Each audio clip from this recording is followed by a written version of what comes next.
Bonjour à tous, je suis Florence, énergéticienne et praticienne en hypnose transpersonnelle, qu'on appelle aussi hypnose spirituelle ou régressive, et je vous souhaite la bienvenue sur mon podcast Flow de l'âme. Alors ce podcast, j'ai envie que ce soit un peu comme une soirée entre amis où on papote, où je vous livre mes questionnements, mes réflexions, en vous partageant ce que j'ai pu comprendre au travers de mes lectures, de ma vie perso et puis également de ma vie pro avec mes séances d'hypnose transpersonnelle. Je vais y parler de sujets qui tournent autour de la spiritualité, du développement personnel et je vais essayer de le faire avec humour, légèreté et simplicité. Alors si ça vous tente, prenez une bonne tasse de thé ou un petit verre de vin et c'est parti, papotons! Bonjour et bienvenue dans ce nouvel épisode.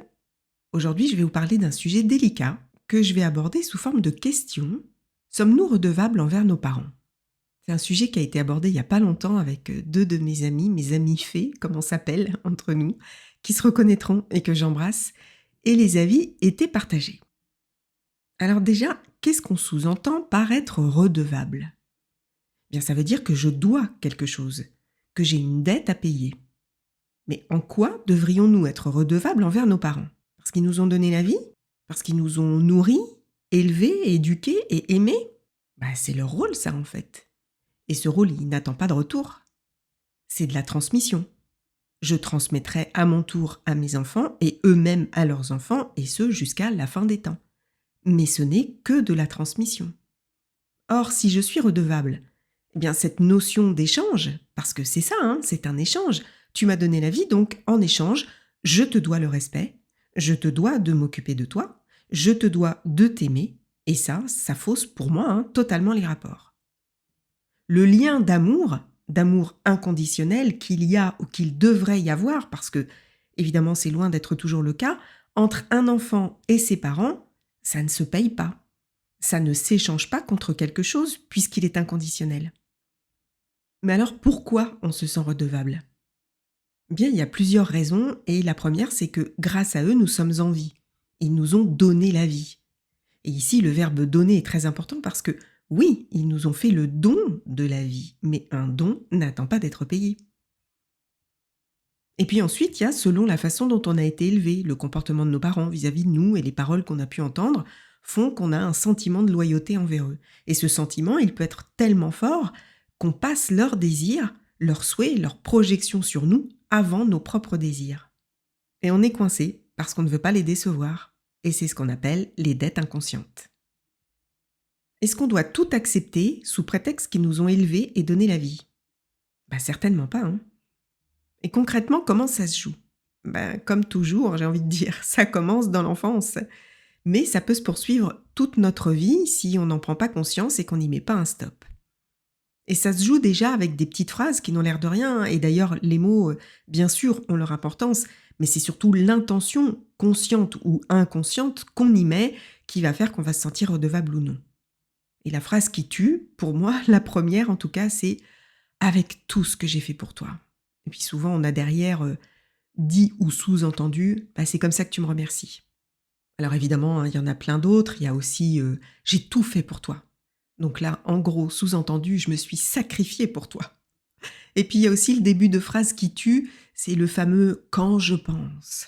Eh oui, quand je pense que j'ai sacrifié ma vie de femme pour vous élever, quand je pense que j'aurais pu être médecin, mais je suis tombée enceinte de toi, quand je pense aux heures supplémentaires que j'ai faites pour pouvoir te payer tes études. Et le quand je pense, quand vous commencez à l'entendre, vous savez qu'il y a un loup derrière. Vous savez que derrière, on va vous culpabiliser. Et non seulement on vous culpabilise, mais en plus, ce qu'on entend derrière ça, c'est vraiment de mettre une condition dans ce que je fais pour toi. C'est-à-dire que, par exemple, je te paye tes études, mais tu fais pas ce que je voudrais que tu fasses, donc tu me déçois, parce que je voulais que tu fasses médecine, mais c'est pas ce que tu fais. Ou t'es bien content de manger à ta faim tous les jours, tu peux bien m'aider à peindre les volets. Sous-entendu, oui, c'est grâce à moi que tu manges, donc en échange, tu m'aides. Et ces petites phrases assassines, parfois elles laissent des traces, et de lourdes traces. Alors en tant que parent, et moi la première, pour être honnête, je crois qu'on est tous passés par là, quand on fait tout pour faire plaisir à nos enfants et qu'ils râlent ou sont jamais contents, on peut, oui, être exaspéré et sortir ce type de phrase. Je vais vous donner un exemple. J'économise pendant des mois pour emmener mes enfants en vacances et là, mon ado de 15 ans fait la tronche toute la semaine. Rien ne lui plaît. Il soupire, il donne vraiment l'impression qu'il s'emmerde, hein, en gros. Heu et il est vrai qu'à ce moment-là, on peut sortir la phrase: «Mais purée, ça fait des mois que j'économise pour vous faire plaisir, pour vous payer ce voyage. Franchement, c'est vexant ton comportement». Alors certes, c'est moins violent que «avec tout ce que j'ai fait pour toi», quoique si on y réfléchit bien, ça veut dire un peu la même chose et en soi, notre réaction ou les mots qu'on dit à ce moment-là, ça peut se comprendre. Mais notre réaction là, en fait, c'est notre ego, hein. C'est uniquement notre ego qui est vexé parce qu'il n'obtient pas la reconnaissance qu'il attend. Je veux faire plaisir, je fais plaisir et en retour, j'attends quelque chose. J'attends que mon ado soit content, pas forcément qu'il me remercie. S'il me remercie, c'est la cerise sur le gâteau, mais voilà, qu'il soit content du cadeau que je lui fais. Alors que là, j'ai mon ado qui tire la tronche. Donc forcément, ça coince. Et là, en termes de communication, souvenez-vous des accords Toltec. J'en fais une affaire personnelle. Je fais une supposition et en plus, je le culpabilise. Parce que si je lui pose la question, au lieu d'attendre que ma cocotte minute explose, si je lui demande tout simplement ce qui ne va pas, ça ouvre la discussion. Parce que son comportement, il peut avoir mille et une raisons. Une peine de cœur, mal dans sa peau et il sait pas pourquoi, ou il aurait préféré partir avec ses potes. Et après tout, c'est son droit. Mais si j'ouvre la discussion, je vais prendre conscience de ce qui ne lui convient pas. Je peux même comprendre que ça ne lui convienne pas. Mais en même temps, je peux lui dire calmement en quoi son comportement me blesse, même si là vraiment entre nous ça ne devrait pas me blesser, hein, parce que mon ego il est toujours là, il est fort, il est très très fort. Mais en tout cas, l'écoute et la compréhension et le dialogue, c'est nettement plus bénéfique. Et même si la fin de la discussion c'est ok, je comprends, c'est pas ce que tu voulais, mais en attendant, on est là. Et ces vacances, je les attends depuis longtemps, donc s'il te plaît, faisons en sorte que ça se passe bien pour tout le monde. Et là, on n'est plus dans le reproche ou la culpabilité. Et c'est quand même nettement plus constructif. Alors, au-delà des mots, ensuite, il y a des tas de situations dans une vie de famille qui font qu'on va se sentir responsable de nos parents. Quand les rôles sont inversés, par exemple, et que l'enfant, par la force des choses, prend la place du parent. Un parent malade, dépressif, un parent absent. Du coup, on se sent investi quelque part d'une mission, on se sent indispensable et on prend le rôle de sauveur. Par exemple, j'étais l'aîné de la famille, ma mère était malade, du coup je me suis occupée de tout le monde parce que mon père était absent, et aujourd'hui, à nouveau dans ma vie d'adulte, je vis encore et toujours avec ma mère et je m'occupe toujours d'elle. Je me sens responsable d'elle. Je n'ai pas coupé ce lien, je n'ai pas réussi à le faire, mais elle ne m'a pas aidé à le faire non plus. Et je m'emprisonne en fait dans ce rôle. Je me l'impose ou on me l'impose en me culpabilisant, et du coup je ne m'autorise pas à vivre ma vie. Et je me dis: «Je peux pas laisser ma mère toute seule, elle a trop besoin de moi». Ou alors c'est elle qui va dire: «Oh, tu peux pas me laisser toute seule». L'un ou l'autre, je suis prisonnière. Et puis il y a aussi le poids de la transmission familiale. Dans la famille par exemple, on est avocat de père en fils ou je dois reprendre l'entreprise familiale, donc on va aller complètement à l'encontre de nos aspirations profondes pour reprendre l'entreprise familiale alors qu'on n'en a pas du tout envie et qu'on ne s'y épanouit pas. Mais comme c'est grâce à l'entreprise que j'ai de l'argent, que j'ai l'argent dont j'ai besoin et on se charge bien de me le faire comprendre, ou que c'est grâce à mon père et mon grand-père et mon arrière-grand-père et ainsi de suite, qu'on en est là, que j'en suis là aujourd'hui, je ne peux pas les décevoir. Je suis obligée de continuer. Et ces dettes inconscientes, elles ont un impact non seulement dans notre vie familiale, donc envers nos parents, mais aussi dans notre vie professionnelle. J'aurais du mal à quitter un poste qui me plaît plus, par exemple, si c'est grâce à un ami que je l'ai obtenu. Je vais me sentir déloyale envers lui, donc je vais pas le quitter. Ou alors si mon supérieur a toujours été sympa avec moi. Il y aura toujours cette loyauté qui m'empêchera de partir. Encore une fois, je m'emprisonne. Et ces petites phrases, on finit par se les dire aussi. Avec tout ce qu'elle a fait pour moi, je peux bien faire ça quand même. Ou alors, j'aurais jamais pu faire ça sans ma mère. Je peux bien faire ça pour elle. Sauf que là, on n'est pas dans le cœur en fait. On est dans l'obligation.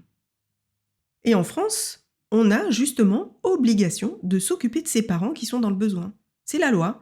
Les enfants ont l'obligation d'aider un parent ou un beau-parent même qui n'est pas en mesure d'assurer ses besoins fondamentaux, donc manger, se loger, se soigner ou s'habiller. Et moi, désolée, mais je trouve ça aberrant. Je sais que je vais choquer, mais je trouve ça aberrant. Alors bien évidemment que je laisserai jamais ma maman dans la misère, jamais de la vie. Mais pourquoi?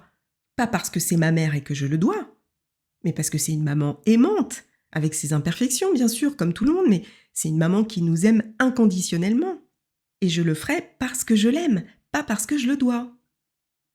Et tous les enfants n'ont pas eu la chance d'avoir des parents aimants. Les parents tyranniques, les parents toxiques, méchants, et il y en a eu beaucoup plus qu'on le croit. En quoi un enfant maltraité, violenté, humilié devrait être dans l'obligation de s'occuper de son parent? Pour quelle raison? Parce qu'il lui a donné la vie? Donc non seulement il aura été violenté par un parent qui aura abusé de sa position de parent en se permettant l'inacceptable, parfois vraiment même l'horreur, mais en plus il faudrait qu'il subvienne à ses besoins? Bah non. Moi je suis pas d'accord. Oui, je sais, c'est la loi, mais je suis pas d'accord quand même. Je trouve ça totalement injuste et injustifié. Et vous savez, souvent on prend en pitié les personnes âgées, que personne ne vient voir dans les EHPAD. Mais quels parents ils étaient en fait? Alors évidemment, bien évidemment, c'est pas le cas pour tous. Mais je me souviens dans l'EHPAD où était mon papa, il y avait un vieux monsieur qui avait perdu un peu la boule et que la famille ne venait jamais voir. Ils allaient voir leur mère qui était aussi dans l'EHPAD mais dans une autre aile, mais ils venaient jamais voir leur père. Et tout le monde se demandait pourquoi et très honnêtement, en jugeant un peu, en se disant quand même, «Ils exagèrent, ils viennent voir leur mère et ils viennent jamais voir leur père». Et en fait, un jour, on a su que ce brave monsieur frappait sa femme et ses enfants. Et c'est marrant parce que mon papa, qui avait perdu la boule lui aussi, était plutôt, dans l'amour, hein, il aimait tout le monde, sauf lui. C'est rigolo, hein, parce que dès qu'il le voyait, il devenait hyper agressif, il supportait pas qu'il s'approche de lui. Comme quoi, même quand on perd la boule, je sais pas, on doit quand même ressentir certaines choses. Mais oui, tout ça pour dire qu'on a souvent tendance à voir les petits vieux comme des personnes, gentilles. En réalité, je pense que c'est juste parce qu'on sait qu'on va devenir comme eux, hein, qu'on va devenir vieux aussi. Mais oui, c'est pas toujours le cas. Ce sont avant tout des parents qui ont parfois été indignes.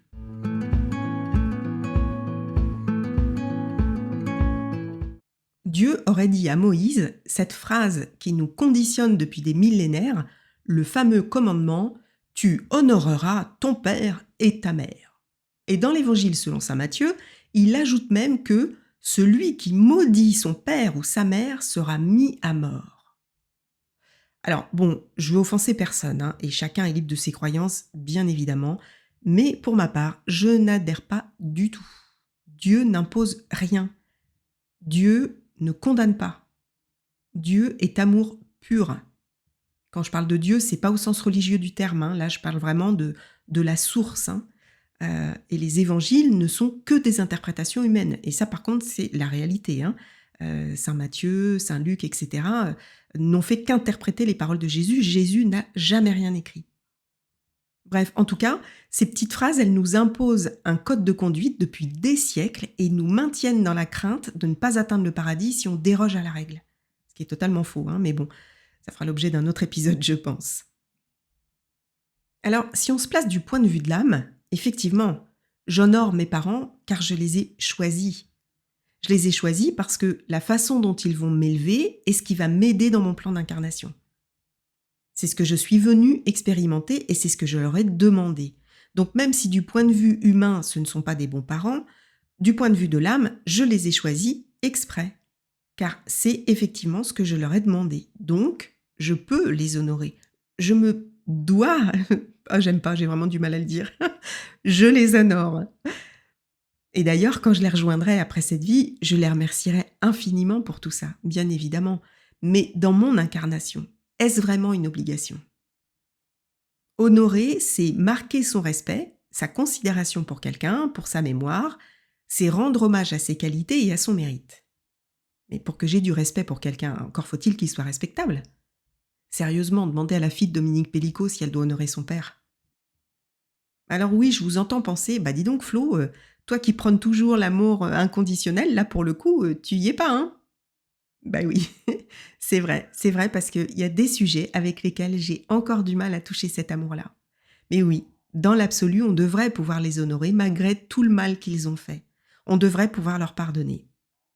Oui, on devrait, puisque nous ne sommes que notre nature profonde, à savoir l'amour. Oui, certes, mais c'est plus facile à dire qu'à faire. Et certains y arrivent, hein. Moi, j'ai connu une jeune femme dont le père avait abusé d'elle et de sa sœur aussi, je crois. Et sa mère le savait et n'était jamais intervenue.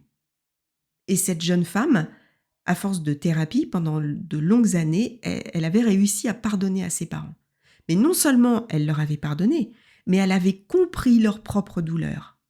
C'est même pas qu'elle leur trouvait des excuses, parce que là, du coup, on aurait été dans la loyauté. Non, non, c'est pas ça. C'est que elle avait compris ce qui les avait amenés à se conduire comme ils l'avaient fait. Elle avait entendu et compris leur propre souffrance. Et elle était dans l'acceptation, le pardon. Mais ce qui m'a le plus scotché, c'est que quand elle en parlait, on sentait qu'elle était dans l'amour. En fait, c'était comme si elle n'était plus dans le lien d'humain à humain, d'enfant à parent. Elle n'était plus dans la personnalité, mais elle était dans le lien d'âme à âme. C'est-à-dire qu'elle accueillait ses parents dans l'amour pur et inconditionnel, comme sa famille d'âme. Et c'est fou parce que quand elle racontait son histoire, il se dégageait d'elle une sérénité, une vibration d'amour qu'elle rayonnait dans toute la pièce. Et moi, j'admire. Franchement, ouais, quand on arrive à ce niveau de conscience, je pense qu'on arrive au bout de nos incarnations. J'admire, mais je ne sais pas si j'aurai cette capacité. En tout cas, j'ai pas encore cette maturité, je crois.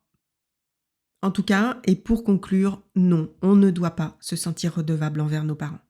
On doit se détacher de cette fausse croyance parce que elle nous empêche la plupart du temps d'être libre, d'être autonome et de ne plus agir comme un enfant obéissant, mais de vivre notre vie d'adulte. Nicole Prieur, qui est psycho et hypnothérapeute et qui a écrit pas mal d'ouvrages à ce sujet, a dit « Il faut savoir parfois se montrer déloyal et passer outre sa culpabilité pour changer d'horizon. C'est très douloureux, mais indispensable. Il ne s'agit ni de trahison, ni d'ingratitude. » Et moi, j'ajouterais que rien ne doit être fait par obligation, contrainte, loyauté ou sens du devoir.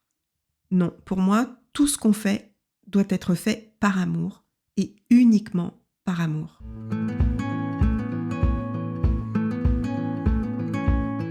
Voilà, c'est la fin de cet épisode, un peu plus court que les autres, celui-ci. J'espère qu'il vous a plu. Moi, je me suis régalée, évidemment, comme d'habitude. N'hésitez pas à le partager. C'est vrai que c'est important pour, pas forcément pour moi, mais pour les messages que je fais passer. Et donc, si ça peut aider des gens que vous connaissez, n'hésitez pas. N'hésitez pas à partager. Voilà. En tout cas, je vous dis à très bientôt. Et en attendant, comme d'habitude, prenez bien soin de vous.